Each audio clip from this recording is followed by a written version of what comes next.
on Zoom too, Andrew. Oh, cool. Oh, yeah. Awesome. Hi, Yolanda. Okay, so, yep, we're all... No, we're not quite there yet, I understand. I have a sign saying we're now streaming live on YouTube. Oh, yes, we're fine. Okay, great. All right.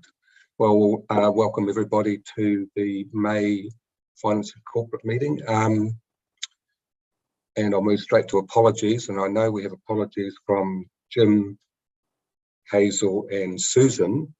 And I can see Mike Phillip on Zoom with me, and everyone else is around the table. Yeah, yep. Great.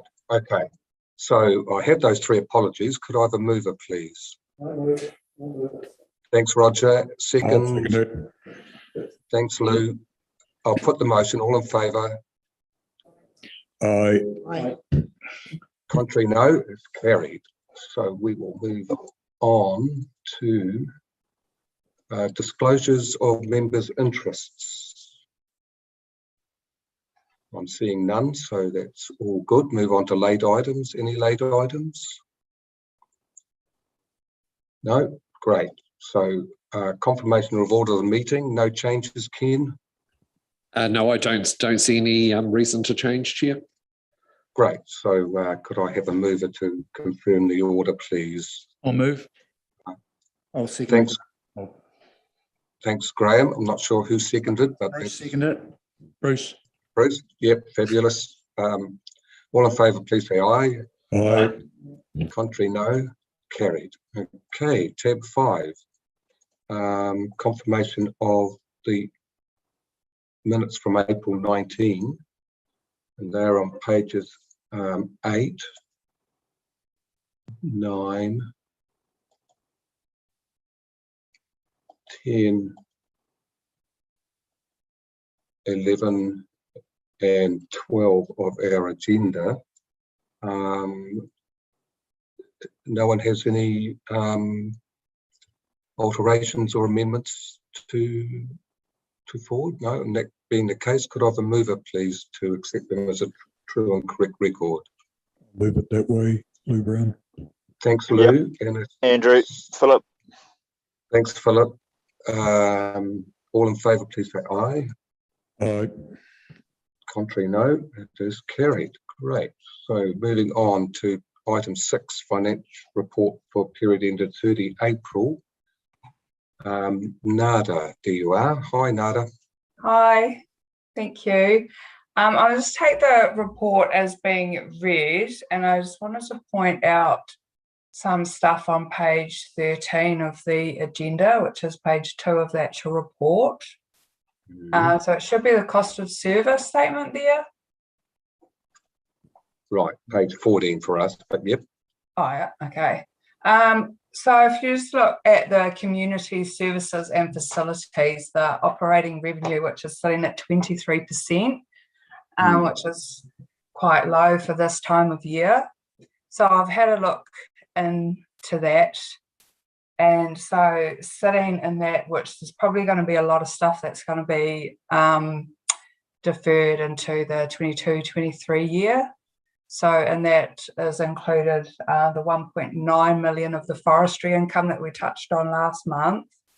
There's also external funding for property asset sales. So there's 4.3 million.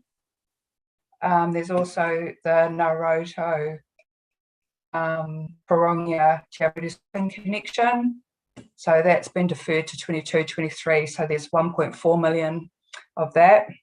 And then there's quite a lot of profit on sale as well. So there's commercial property general. So that would be related to those property asset sales. There's 1.5 million there. District museums, there's 1.5 million as well, which was design and build for Te Arawai. So that's was deferred from 2021 to this year. So that's going to have to be pushed out again to future years. And then there in community properties, there was the Te Rahu Road development of 1.2 million from 2021, which hasn't gone ahead this year, so will be pushed out to 22-23.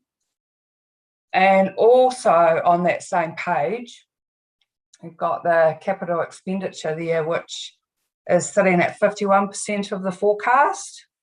So that's quite down on this time last year. So I'll pick it that we're going to have quite significant carry forwards to 22-23 as well for the capital. So is there any questions around that?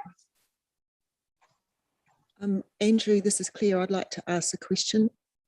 Absolutely, yep. Thanks, Nada. Like, it sounds like a lot of the stuff is sort of tied up with COVID difficulties and just timing and things like that. But I did want to ask about the stormwater expenditure, which is only 1%. I guess it's a small budget anyway. It's under 300,000. Do you think that it's also probably tied up with those similar themes that you've already touched on? Possibly. I could look into the stormwater for you, Claire. And Yeah, because I would have thought it's sort of stuff that would be happening all the time. It wouldn't be just one big project or anything. And so you think that the expenditure would actually be, reasonably close to budget. I think Ken's going to say something. Yeah, so through Andrew as chair. So Councillor St Pierre, I think you're well, I know you're talking about stormwater expenditure, but it's actually stormwater revenue that's at 1%.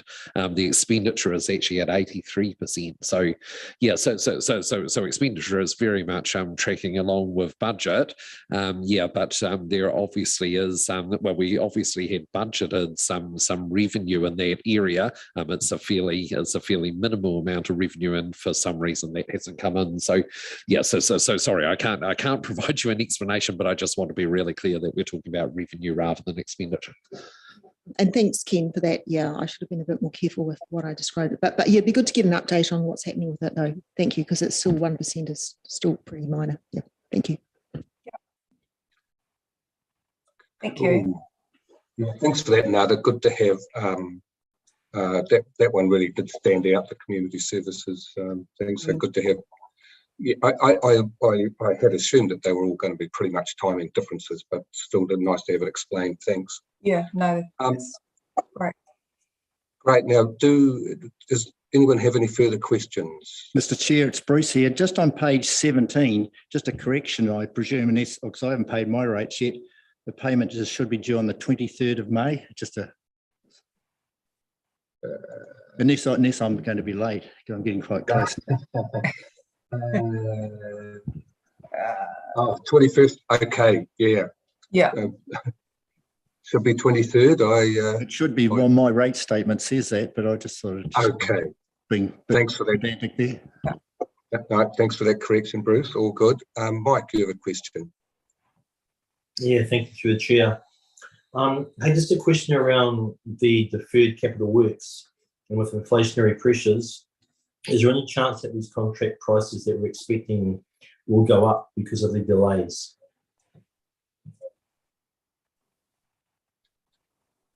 Yeah, Ken, have you got a comment on that? So through the chair, look, I mean, a difficult one to answer.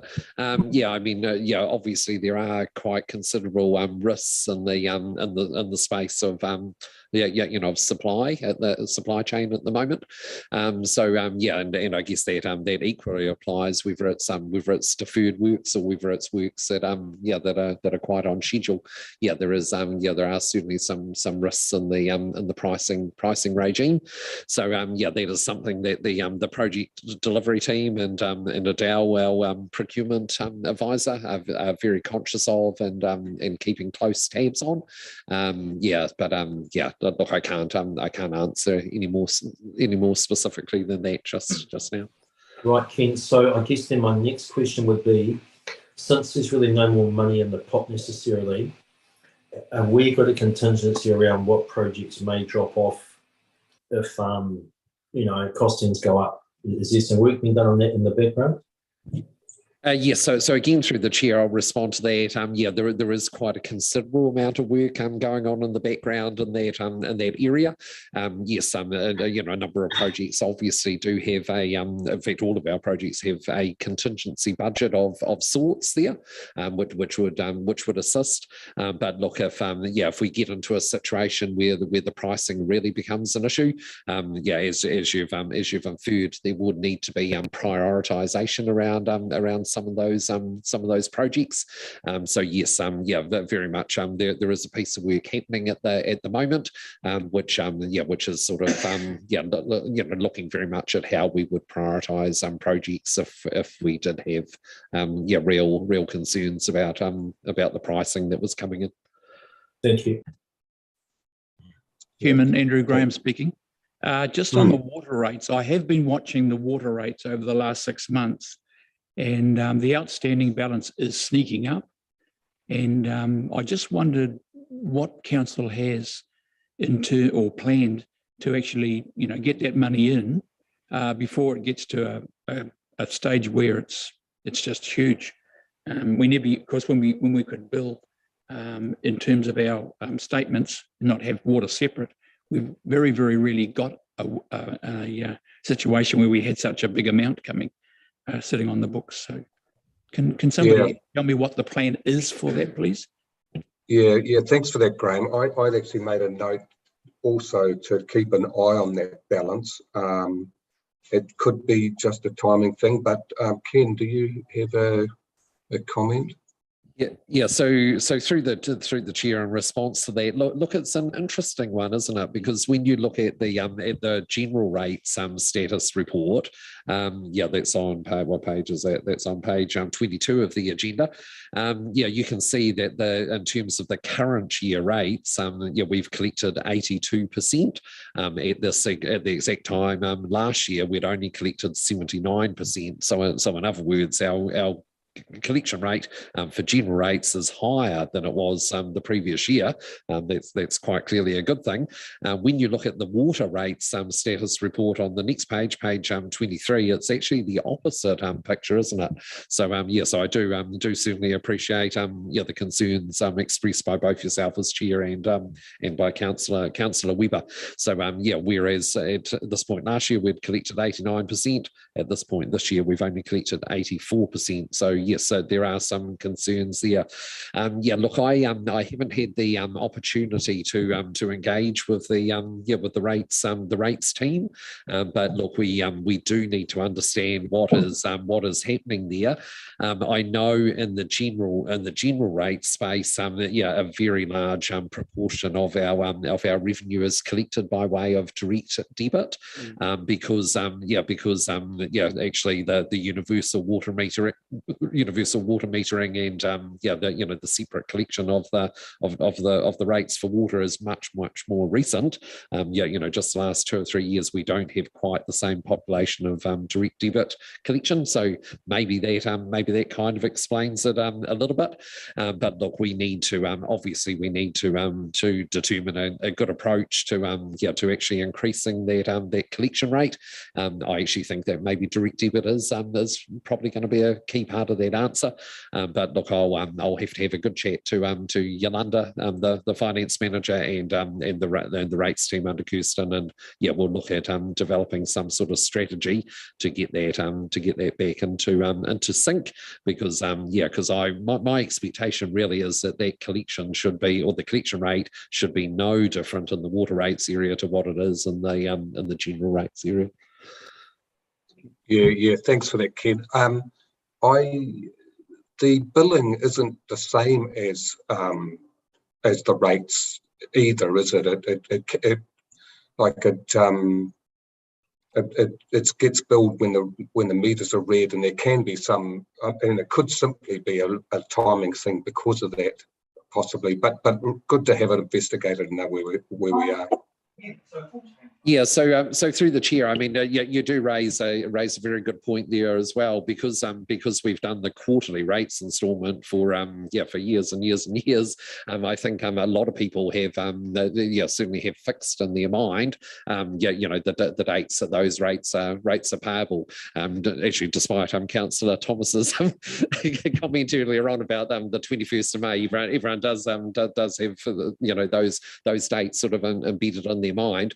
With the water rates, again, because it is such a new thing, I mean, that is also billed on a quarterly basis, but of course the months are quite different.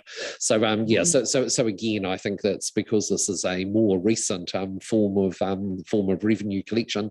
It's just not embedded so much in the minds of our constituents, and I think some of them actually do just miss those dates accordingly. So so again, something that we need to feed into the thinking process in terms of trying to collect those better. Yeah, no, Andrew, great. Andrew, can I have a question? Or I'd just like Sure. to make a comment, Andrew. For someone who has a big garden and has not had water restrictions over the summer months, our water bill was absolutely massive for the last quarter. and in fact, I think it might be a case of just larger consumption because of the time of the year. I did get a letter from the billing team to say I might have a leak, but we're certain that it was just using the sprinklers. Yeah, thanks for that, Claire. That could well be a part of the issue. That simply the bigger bills there, yeah. And they may not even be necessarily overdue. They just it could be due for payment. So but good.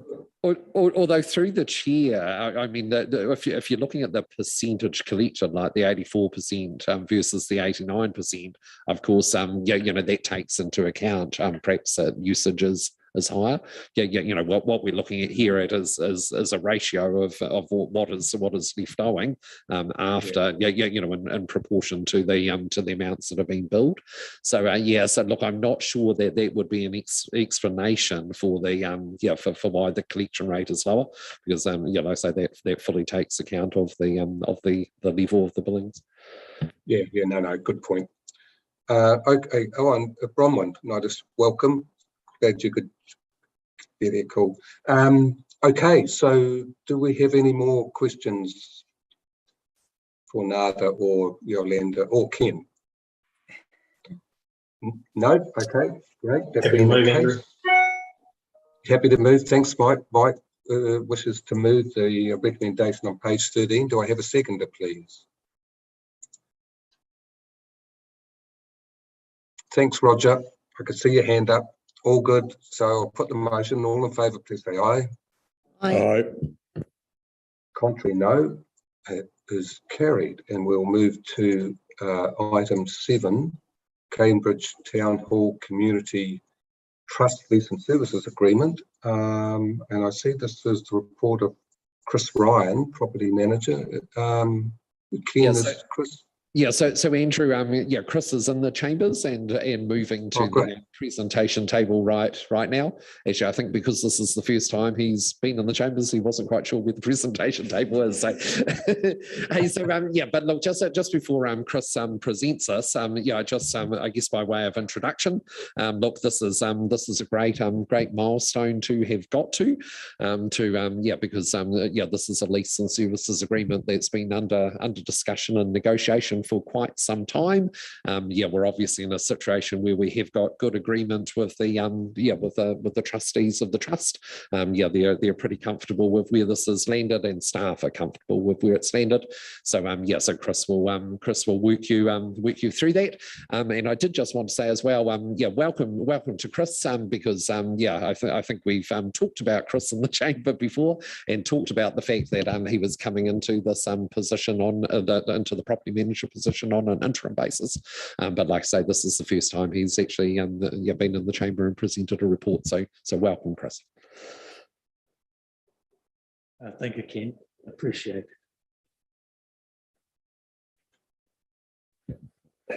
Mr. Chair, with your leave, I would ask that the report as distributed would be taken as read. Absolutely, yep. I'm happy to answer any questions you might have. And I just note here that Diana is with me, and obviously the form of the legal agreement has been largely her work and has been facilitated with the representatives acting on behalf of the trust. Excellent. Okay, so yeah, I echo Ken's sentiments. Great to get to this point. Do we have any questions around the table? Andrew, I've got a couple of questions, thanks. Yep, please. Okay, thanks. Yeah, it is really pleasing to see this being finalised, because I know that there's been a lot of work done on it, and it's quite exciting in a way because it's a new model. All I wanted really was some clarification around whether or not it's anticipated that the trust will seek external funding for some of their projects, because I noted in the agreement under asset management, which is on page 52 of our agenda, and which I don't know if it's got a page number on the agreement, it's near the end. Clause 7, it talks about capital improvements contemplated that aren't really been agreed before with the council and the process for that, but it doesn't really say whether or not it doesn't say whether or not council's expected to pay for those solely, or if there would be external funding. So I understood, like, because it's a charitable trust, is able to seek external funding. Yeah, I'm happy to excuse me, answer that question, Mr. Chair. That's one of the great features of the system which has been developed over time by the council, is that by establishing the maintenance and management arrangements in this way, it gives the trustees the ability to have access to philanthropics, to be able to make a proposal or develop a set of proposals that they can take to funding partners, and be able to attract funds that might not otherwise be available to the council in its own right. I know we've discussed that on a number of occasions with the representatives of the trust. It's something they're fully alert to. It's something they're very excited about, and accept that it's probably a core responsibility they'll have going.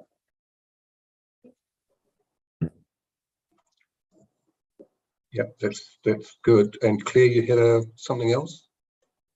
Oh, really, that summed it up really well. Thank you. Okay, cool. All right. Any further questions? So through you, Chair Andrew, I think it's probably good to note as well that we have invited, obviously we've got this business upon us today, but we have invited the trust to come and present at next month's Finance and Corporate Committee meeting. So that's been sort of loaded into the pre-planning for the June meeting. So yeah, you'll have the opportunity to engage with them. They'll be able to tell you a bit of what's come out of their relatively recent strategic planning exercises, etc.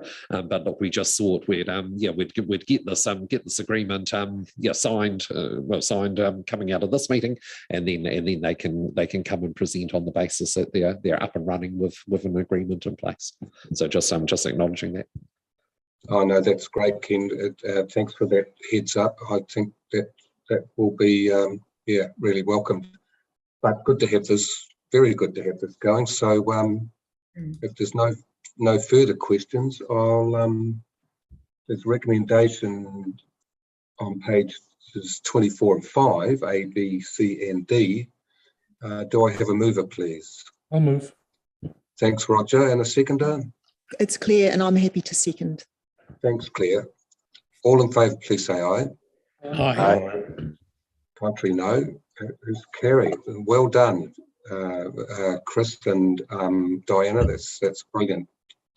Okay, item 8 is the quarterly property services report. And do we have John available? I see he's moving, and I can recognise the back of that head anywhere. Hi, John. The floor is yours. Thanks for that. Quarterly property report for the 1st of January to the 31st of March 2022. Take it as read.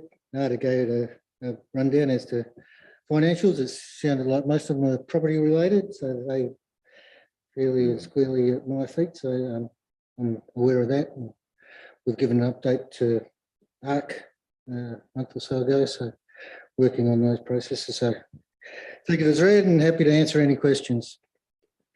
Excellent, thank you. Andrew, I've Question? got some questions. Yes, Claire, yep, absolutely. Just two really, John. The first one is the progress with property sales that are to fund, you know, some of the projects in the LTP, especially the early years. Like we've obviously had that update earlier, you know, of some of the delays and that we're not always going to get a match between the sales proceeds and the projects that we're wanting to do. But could you give us an update on how you are going with that? And if you do achieve the property sales that are first off the ranks, that where that money's likely to be directed to? I can't tell you where it's likely to be directed to, but I think there was 20 something million in the first couple of years. Obviously, we're behind that at this stage, but we expect to be ahead of that in the next couple of years by 23, 24. I think it was that we need a couple of things to fall in place for those to happen. And I guess everything takes a little bit longer when they're council properties. We've got to go through Section 40 offer back proposals. We've got to revoke reserve status and that sort of thing. So we are working on that. Certainly the Te Awamutu Cemetery is moving along. I've got a paper to come to council next, finance and corporate next month to progress that. And then another, I'm confident that some of those things will fall into place within the next 6 months, which will trigger access to those properties to sell them. We're also working on a number of other issues in the background with regards to access to properties that will open them up to sale with roading access and things like that. So they do take time, but I'm confident that once we get over the hump, that they will start to come to fruition in the next 12 to 18 months. Oh yeah, no, that's great. Thank you very much, and appreciate all the work you've done on it. The other question I had was about the Pirongia halls. In your report, it says that the assessment of deferred maintenance is going to be part of a larger contingent assessment program. Like, have you got any timelines around that yet? We're starting to work on the enterprise asset management or activity management system. I guess that's always been my issue, is that we don't have that data available, and we need that data to be able to make sound decisions. I don't know where it is in the program. I can find out for you, but I know that the community out there has been, Ruth has been chasing me for it. I'll have a talk to Dustin and see where it's at in that regard.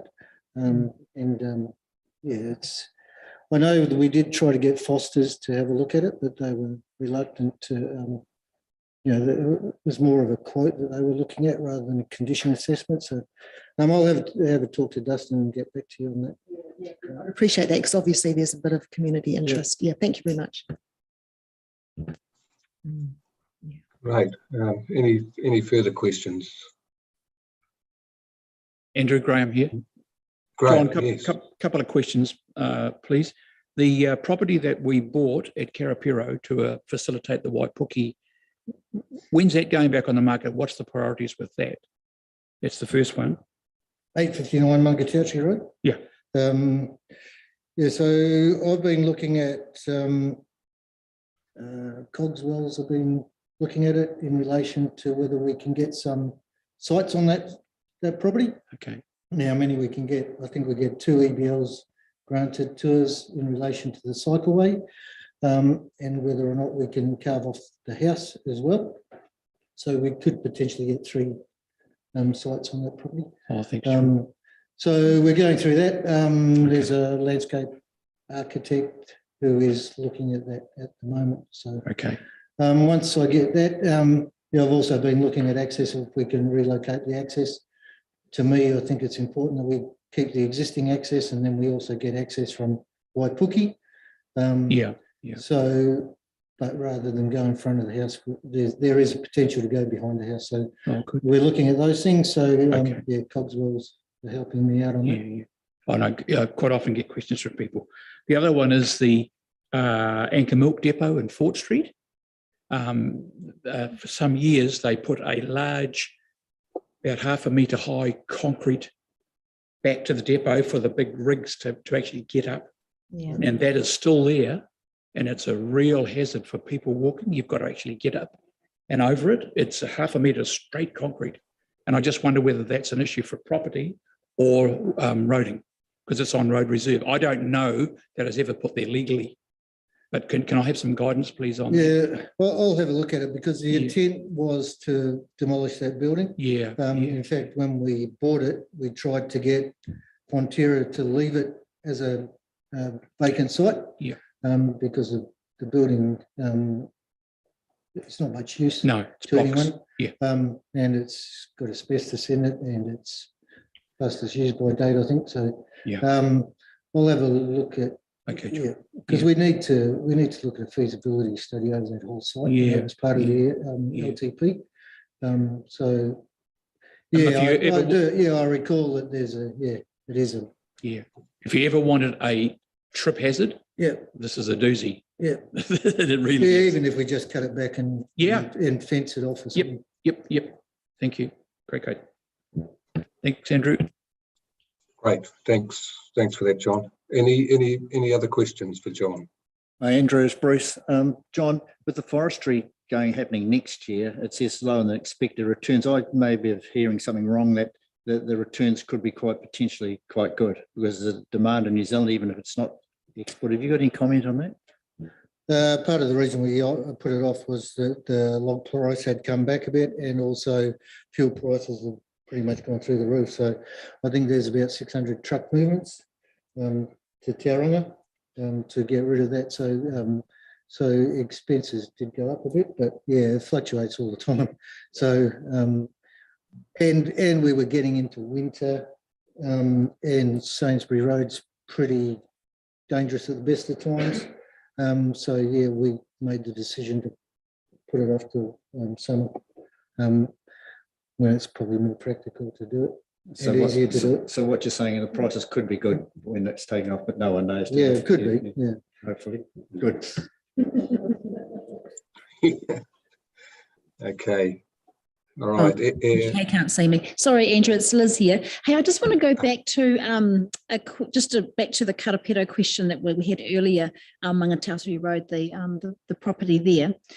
Is there an opportunity for us as councillors to, I guess, or there to be a session where we can just have a look at some strategic objectives for that land, but also for Waipuki? I think we've owned the land, particularly at Waipuki, for some years. It doesn't really feel like we've got a direction as such that we're going in, and there hasn't really been the opportunity to have an open session as councillors or as elected members on that to date. And now we've got the two properties almost side by side. I think there's a real opportunity to take a look at that, engage with our community around opportunities. So yeah. Yeah, absolutely. What I'm doing is getting some preliminary work done so that if we want to sell off a couple of sites, for example, the biggest issue we have is creating clusters and other houses overlooking houses. So what I'm trying to do is get some sites that potentially could work, and then look at the overall plan that what is to happen there. I'm thinking about business opportunities as well. Yeah. Yeah, and that came up before when we looked at that accommodation at Karapiro. Is this a better site for it? Those sorts of things. I had a good walk over the property the other day with the parks people, and they've got some ideas as to what they would like as well. You could potentially get camper vans down on. There are some rather big areas of flat land in there. So yeah, I was just trying to get a picture, the lay of the land, and then yeah, we always intended actually, but COVID stopped us from that site visit, I think. So the intent was to get out there, and then probably a workshop needs to happen on that. Yeah. So through the chair, I was just going to say that, because we did actually have a date booked in for for a walk around on site for all of the elected members, but then sadly we had, in fact, it was to do that as well as the cycleway extension out the other side of the velodrome. But look, I think that was right when we were sort of hitting Omicron, and we had to cancel that date, and we've never rescheduled it. But look, we can certainly undertake. I think the first step is that that John, John's just said he's been talking to Cogswell, formulating some very, very initial ideas. I think if that can happen, if that can be concluded relatively soon, John, and in terms of some of that initial thinking, I think then probably the next step is a walk around for elected members, and then as you say, John, we can then workshop it a bit better in terms of what some of the possibilities are. So look, if you leave that as an action for staff, we're certainly happy to make arrangements in that regard. Yeah, thanks, Ken. That sounds like a great idea, Liz. So let's definitely progress that as we go along. So okay, anyone else? No. In that case, there's a recommendation on page 56 to receive the report, John's report. So could I have a mover, please? Thanks, Marcus. And Graham, thanks. I'll put the motion. All in favour, please say aye. Aye. Contrary, no. It is carried. And we'll move to 9, resolution to exclude the public. A mover, please. I'm happy to move it, Chair. Yep. Thanks. I'll second it. Thanks. Okay, thanks, Claire, and thanks, Lou. I'll get you next time, Mike. Okay, so I'll put the motion on Andrew, favour. we'll just have to pause the live stream, so we'll just